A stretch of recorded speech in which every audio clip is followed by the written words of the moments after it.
Hello, I'm Dr. Jamie Turndorf, and in this video I'll be talking about compatibility, including how compatibility is defined, what the main factors are for measuring compatibility, what causes incompatibility, and how to determine if you and your partner are compatible using my free compatibility test. Now, according to research, there are three main factors that are closely linked to compatibility.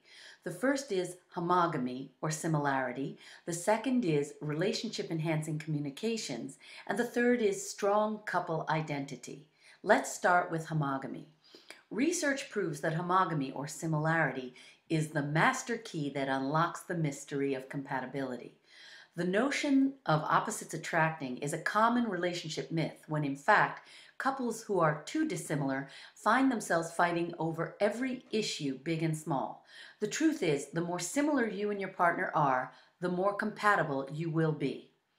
Research proving the link between homogamy and long-term relationship satisfaction first began in the 1970s, continuing through the late 90s, culminating in the research of both Duck and Rhodes, who proved that we like others who are similar to ourselves, and we tend to stay with those who carry the same personalities, interests, and ideals for the future.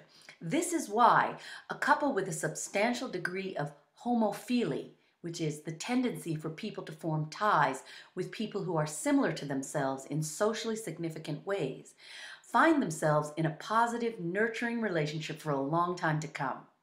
Now, at the same time, when it comes to mate choice, mates who carry opposites in gender roles and division of gender and sex characteristics tend to have longer, happier unions. The word homogamy was created in the early 19th century. The origin of the word is from the Greek words homo, as in same or homogeneous, and gamy, as in marriage or monogamy. Homogamy is marriage between individuals who are, in some culturally important way, similar to each other. Homogamy may be based on socioeconomic status, values, class, gender, ethnicity, personality, intelligence, or religion. All things considered, homogamy is an unsurprising phenomenon of interpersonal relationships regarding the liking and nurturing of others who are like us, may look like us, and act like ourselves. It's important to understand that not all similarities are created equal, resulting in people thinking they're compatible with someone based on the wrong similarities or on a shallow sampling of similarities. For example, you like the same song and you're both vegetarian, only to find out later that there are huge differences in areas that matter more, like when a couple shares a love of tennis but differs in all other areas. They're not likely to be compatible. There are also what I call dysfunctional compatibilities, or a sense of fitting together that is the wrong kind of compatibility. Some of the examples of this include codependence, feeding each other's old wounds, fighting junkies, which are couples whose maladaptive fighting tactics dovetail, and so on. In other words, dysfunctions working in concert is not compatibility. To further complicate matters, couples can be non-homogamous in certain areas and still be quite compatible. For example, if a couple shares different political attitudes, values, or beliefs, it is very possible for the pair to agree to disagree and simply steer clear of the discordant topic entirely. On the other hand, if one of the partners is a politician, political value clashes cannot be easily avoided and may well lead to incompatibility. Ultimately, what values are most important will vary from person to person and relationship to relationship. So, for example, for people who are politically active, political differences may matter more, while other areas may not rock the boat and can be overlooked. I should also point out that partners can never expect to be the same in every regard, yet they must have enough compatibility in areas that matter in order to reduce the chances of chronic fighting. Therefore, the question of compatibility must be assessed on a case-by-case basis in which the partners evaluate their areas of difference and determine whether their differences can be accepted or will prove problematic.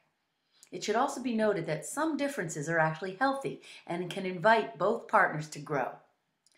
Regarding the question of why people fall in love with those they're not compatible with, it is unfinished childhood business more than any other factor that unconsciously fuels human mate selection, drawing us to partners who are emotionally similar to the parents who wounded us in childhood. We recreate our most damaging childhood relationships in the hopes of healing our early wounds. But unfortunately, since the partners we choose are precisely damaged and limited as our parents were, we end up perpetuating the pain and suffering of childhood, which causes chronic fighting, rather than achieving what I call our happy ending, which is the healing of the original wound. Now, to turn to the second key factor in determining compatibility, relationship enhancing communications. Even if you aren't bogged down by old wounds, and even if you are similar in all the areas that matter most, you and your partner may still be arguing. When couples find themselves trapped in ongoing and intractable fighting cycles, they will naturally question their level of compatibility. While fighting may indeed be a sign of incompatibility, it can also be indicative of various communication skills deficits that lead to fighting and not a symptom of incompatibility at all. And for these couples, when vital communication skills are acquired, they discover that they always were and will continue to be quite compatible. So it's important to note that partners can never be emotional clones or identical twins. This means that conflict will inevitably arise in even the most homogamous relationships. And if you don't know how to manage your conflicts and the angry feelings that go with it, if you don't have good conflict resolution skills, your compatibility is going to tank. So to be compatible, a couple needs to have strong relationship enhancing communication skills. Now, the third aspect of compatibility is what's called couple identity. This term refers to how strongly a couple sees itself as a we instead of each partner remaining an individual I. Interestingly, UC Berkeley researcher Robert Levinson found that couples who emphasized their separateness by using pronouns such as I, me, and you were found to be less satisfied in their marriages. This was especially true for older couples. Their use of separateness pronouns was most strongly linked to unhappy marriages, according to the study. Now, to have a happy marriage, being part of a we is well worth giving up a bit of me. Levinson's research, by the way, is published in the Journal of Psychology and Aging. Now, we can therefore conclude that couples who embrace a healthy balance between separateness and interdependence are more successful in resolving conflicts and ultimately experience less psychological stress in their intimate relationships. Maintaining one's individual sense of identity in an interdependent relationship is complicated but not impossible to achieve. People in successful relationships have their own identity as a couple, and there is a feeling of both togetherness and independence in the relationship. If you have developed an identity as a couple, the following things are most likely to be true. 1, you feel loyal toward each other. 2, you listen carefully to each other. 3, you know each other's histories. 4, you pay attention to each other's moods and body language. 5, you share your thoughts and feelings. 6, you allow each other a private space and do not intrude on it. 7, you respect each other as separate, autonomous people. 8, pronouns we, our, and us are used with more frequency. 9, promoting a fundamental perspective of togetherness is more important than separateness. Now, if you have not fully developed your sense of identity as a couple, you will recognize signs like these. 1, you are sometimes disloyal toward each other. 2, you do not listen carefully to each other. 3, you do not know very much about each other's pasts. 4, you ignore each other's moods and body language. 5, you keep your thoughts and feelings to yourselves. 6, you sometimes invade each other's private space. 7, even though you may live in the same house, it sometimes seems like you are living parallel lives. In response to the common question, why should we need to take a test? Don't we just know when it's right? Of course, ultimately love is a feeling, not a science. But we must beware of certain romantic fallacies of love that can be dangerous and lead to all kinds of bad relationships that fall apart. Look at the statistics today. For example, the notion that couples should strive to be one being commonly leads to false expectations, disappointments, and fighting. Other problems that incompatibility and poorly handled differences can lead to include cheating, deteriorated health, shortened lifespan, depression, and other mood disturbances, as well as domestic violence. So in conclusion, if you're seeking an in-depth way to assess your level of compatibility by examining your relationship-enhancing communications, your couple identity, and your degree of homogamy in all the areas that matter, such as values, tastes, interests, intelligence, personality, ethnicity, and religious orientation and values, use my compatibility test. My compatibility test is to be taken by both partners separately. It contains more than 100 questions that target all the areas of homogamy that count most. Even if your partner doesn't take the test in tandem with you, you'll still be able to obtain an accurate assessment of your level of compatibility. It will take you about 20 minutes to answer all the questions. When you complete all the answers, I will instruct you on how to score the test and also provide you with a guide for evaluating your results. Benefits of taking the test are not just the immediate results.